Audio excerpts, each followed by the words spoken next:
तो हर अपडेट लगातार हम आप तक पहुंचा रहे हैं। अमृत स्नान को लेकर अखाड़ा परिषद की तरफ से महत्वपूर्ण बयान सामने आया। आपसे कुछ देर पहले अखाड़ा परिषद के अध्यक्ष रविंद्र पुरी ने साफ साफ अपील की है कि अफवाहों पर ध्यान ना दें। साथ ही साथ उन्होंने ये स्पष्ट किया कि हम जुलूस के साथ स्नान करने जाएंगे।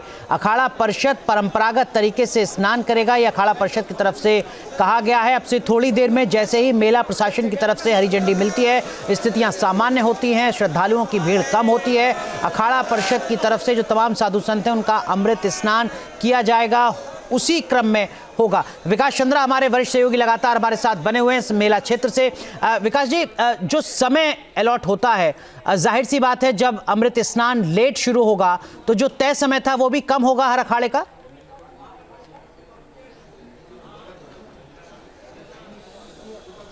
जी निश्चित तौर पर कम होगा ही।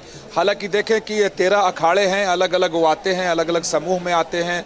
तो एक अखाड़े जैसे अगर सन्यासी अखाड़ों की बात कर ली जाए अनुराग, तो उनको कम से कम 2 घंटे का समय लगता है। उसी तरीके से बैरागी अखाड़ों को भी 2 घंटे का समय लगता है।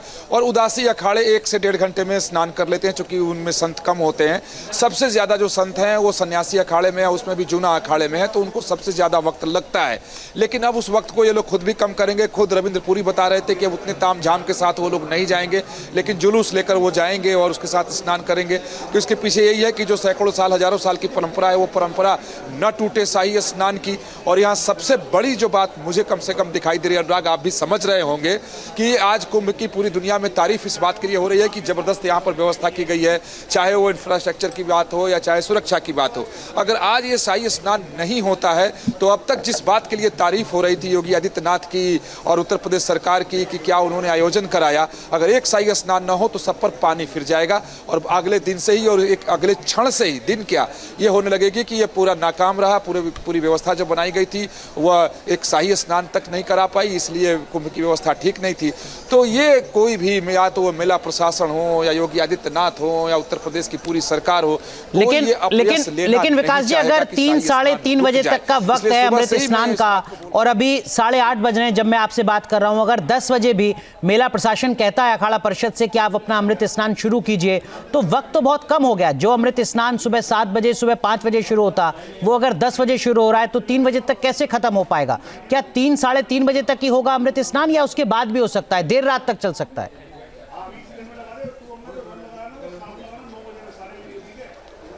जी अनुराग, बिल्कुल सही कहा आपने। देखिए वो जो 3:30 बजे तक का समय तय किया गया था, जैसे 2 घंटा 1.5 घंटा ऐसे करके समय दिया गया था मेला प्रशासन की तरफ से, ये मुहूर्त नहीं है। ये समय एक निश्चित किया गया था कि भीड़ होती है तो आप इतने समय में आइए, कृपया और स्नान करके आप निकल जाइए, फिर दूसरे अखाड़े के लोग आएंगे, वो स्नान करके निकल जाएंगे। तो वो समय तय किया गया था मेला प्रशासन की तरफ से। हर बार कुंभ में ऐसा ही होता है, मुहूर्त देखकर नहीं होता है। तो अब जब सुबह उनका 5 बजे से होना था और 3 बजे खत्म होना था, अगर 10 बजे या 10:30 बजे शुरू होता है तो आप मान कर चलिए कि उस शाम को 5:30 बजे तक और 6 बजे तक वो समय चला जाएगा। क्योंकि जब संत आएंगे, साधु आएंगे, नागा आएंगे, संख्या तो उनकी उतनी ही है। बेशक तामझाम कम लेकर के आएंगे, लेकिन जितने रथ उनके आते हैं, जितने महामंडलेश्वर हैं या आचार्य महामंडलेश्वर हैं, वो सब आएंगे, सबके अपने रथ होते हैं, उनके इष्ट के अपने रथ होते हैं। तो उस मामले में देखें कि संख्या तो उतनी ही है, तो समय तो उतना ही लगना है। हाँ, बैंड अगर नहीं लेकर के आते हैं, तामझाम थोड़ा कम होता है, तो हो सकता है कि एक बार अगर आए तो आधे घंटे का समय वो बचा ले जाएं, लेकिन फिर भी 5 बज जाएगा। मेरा जो अपना व्यक्तिगत अनुभव है वो 5 तो बजना ही है, क्योंकि सब जो 2 घंटा समय लगना है तो 1.5 घंटा हो सकता है, लेकिन ऐसा नहीं होगा कि आए 10 मिनट में स्नान करके निकल लें। तो शाम अब हो जाएगा। अब रविंद्र पुरी भी कह रहे थे कि रात का भी वक्त है, क्योंकि संतों को रात में भी स्नान करने में कोई परेशानी नहीं है। तो जो समय तय होता है वो जो श्रद्धालु होते हैं उनकी सुविधा असुविधा को देखते हुए तय किया जाता है।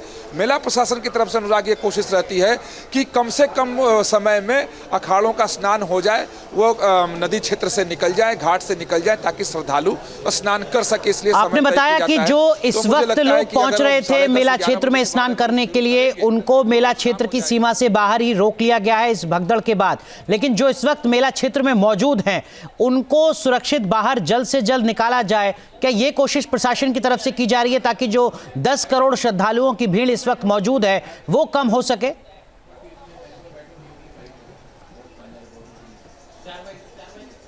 जी बिल्कुल सही अनुराग, लगातार पुलिस की यही कोशिश है और जो लोग भी कहीं खड़े हैं या बैठे हैं विश्राम कर रहे हैं तो पुलिस लगातार इस बात की घोषणा भी कर रही है, पुलिस के जवान भी है कि किसी को ठहरने नहीं दिया जा रहा है कि स्नान अगर आपने कर लिया तो तुरंत मेला क्षेत्र से बाहर निकलिए, कम से कम जो संगम का क्षेत्र है वहाँ से आप बाहर निकलिए। और लगातार लोग बाहर निकल भी रहे हैं और लोग भी प्रयास कर रहे हैं कि स्नान अगर हो गया तो फिर वहाँ से बाहर निकले। तो कि स्नान के पहले अनुराग आप भी जानते हैं कि धार्मिक व्यवस्था भी है कि घाट के किनारे बैठने की एक धार्मिक परंपरा है और उसके लिए अलग अलग शब्द भी हैं कि लोग थोड़ी देर घाट पर बैठते हैं, फिर स्नान करते हैं, स्नान करने के बाद निकल जाते हैं।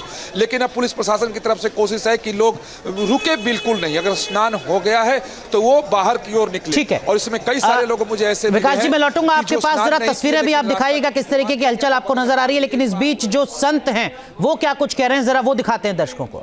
उनको एक उनकी सुरक्षा और सुव्यवस्था के तहत उन सब लोगों को वापसी कर दिया गया है। वर्तमान में अभी जो आगे की जो सूचना आती है उसके हिसाब से कोई आगे का निर्णय लिया जाएगा। स्नान तो हम लोग करेंगे, लेकिन जो परंपरा थी शाही स्नान की एक जाकर के आगे, तो सबसे पहले तो यह है कि सर्वे भवन्तु सुखिनः सबको देखते हुए, क्योंकि किसी को कोई कष्ट ना हो और शासन क्या व्यवस्था देता है, कितनी जल्दी तैयारी करता है, क्या वो है, इसलिए अभी कोई ऐसा वक्तव्य देना उचित नहीं रहेगा।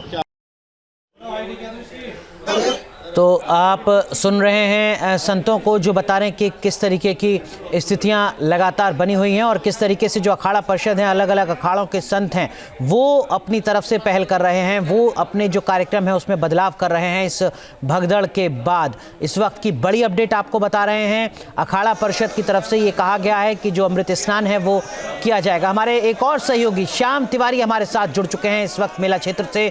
श्याम तिवारी, जरा तस्वीरों को भी दिखाइए और इस वक्त क्या कुछ अपडेट आपके पास है वो बताइए।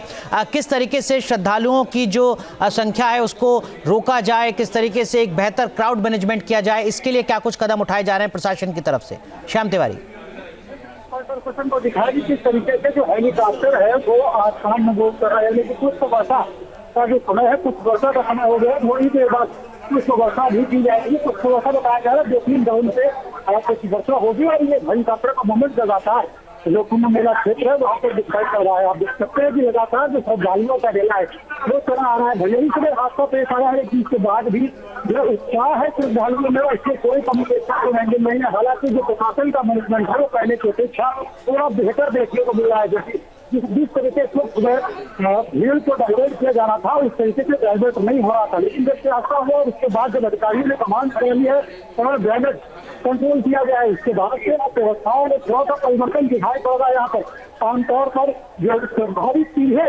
जो कुंभ मेला क्षेत्र के साथ साथ जो स्नान व्यवस्था वहाँ पर पहुंच रहे थे और वहाँ पर भीड़ बहुत ज्यादा होगी, तो ऐसे में तमाम लोगों को पहले भी रोका जा रहा है। इसके अलावा आने के और जाने के विभिन्न रास्तों पर सख्ती बरती जा रही है, यानी जिस रास्ते से लोग जा रहे हैं उसके वापस ना आए वहाँ पर, यानी कि आमने सामने की भीड़ है उसका क्लास में होने पाए, इस बात को लेकर ध्यान रखा जा रहा है। लेकिन एक जो बड़ी लापरवाही सामने आई उसके बाद डैमेज कंट्रोल किया गया, तमाम तरीके से जो राहत कार्य है वो पहुंचाया गया और उसके बाद अब जो स्थिति है तो तमाम लोग भटक रहे हैं, उनके लिए चाहिए कि एक जो लिस्ट है प्रशासन को वो जारी कर देनी चाहिए कि कौन कौन से लोग कौन कौन से अस्पताल में भर्ती हैं, इसके अलावा कौन से लोग जो अपने दिखा जाए उनकी जानकारी अगर प्रशासन के पास है तो वो उसकी अगर लिस्ट उपलब्ध करा दी, तमाम जो परिजन उनके भटक रहे हैं वो भटकेंगे नहीं। लेकिन तस्वीरें आपको लगातार हम दिखाते हैं।